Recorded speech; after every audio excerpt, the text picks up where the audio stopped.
প্রধানমন্ত্রী বলে বেড়াচ্ছে না মাইনরিটিসরা তপশিলীদের রিজার্ভেশন কেড়ে নেবে, এটা কখনো হতে পারে? তাহলে সংবিধান ছেড়ে ভেঙে দিতে হয়। তাহলে কি নরেন্দ্র মোদী চাইছেন দেশটাকে বিক্রি করে দিতে, না সংবিধানকে বিক্রি করে দিতে? সংখ্যালঘুরা কখনো তপশিলীদের সংরক্ষিত আসনে হাত দেবে না, আদিবাসীদের হাত দেবে না, এটা দিতে পারে না, দেবে না, দিতে পারে না। কিন্তু বদমাইশ লোকেরা কাজ করায় এজেন্সিকে দিয়ে, কাউকে দিয়ে একটা অর্ডার করিয়েছে, যদিও তার রায় আমি মানি না। যেমন 26,000 টিচারকে যখন বাতিল করেছিল বিজেপি, আমি বলেছিলাম ওদের রায় আমরা মানি না। তেমনি বলছি আজকে, যে রায় দিয়েছেন যেই দিয়ে থাকুন, নাম বলবো না, জাজমেন্ট নিয়ে বলা যায় বিজেপির রায় এটা আমরা মানবো না। ওবিসি রিজার্ভেশন চলছে, চলবে।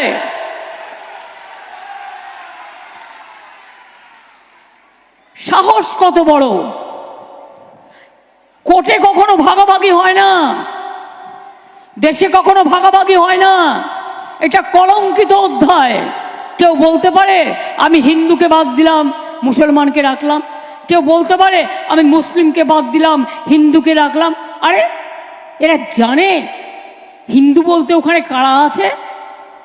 আমি তপশিলীদেরও রেখে আমি করিনি এটা। এটা উপেন বিশ্বাস তখন চেয়ারম্যান ছিলেন। বাড়ি বাড়ি সার্ভে করে করে আমরা ওবিসি রিজার্ভেশন করেছিলাম। 12 সাল থেকে চলছে। কোর্টে আগেও কেস হয়েছিল, কেস খালি হয়ে গেছিল। স্পর্ধা তো কম নয়। একটা সরকার কি পলিসি নেবে, সেই পলিসি নিয়ে যাও না। বিজেপির একটা পলিসির ব্যাপারে একটা কথা বলবার সাহস আছে না, হিম্মত আছে? কিছু দলাল হঠাৎ করে 26,000 চাকরি খেয়ে নাও, ওবিসিতে রিজার্ভেশন বন্ধ করে দাও, হবে না। তাও ভাগ করে করে দিয়েছে, মুসলিমদেরটা একেবারে ভাগ। কেন? মুসলিমরা আমার দেশের নাগরিক নয়?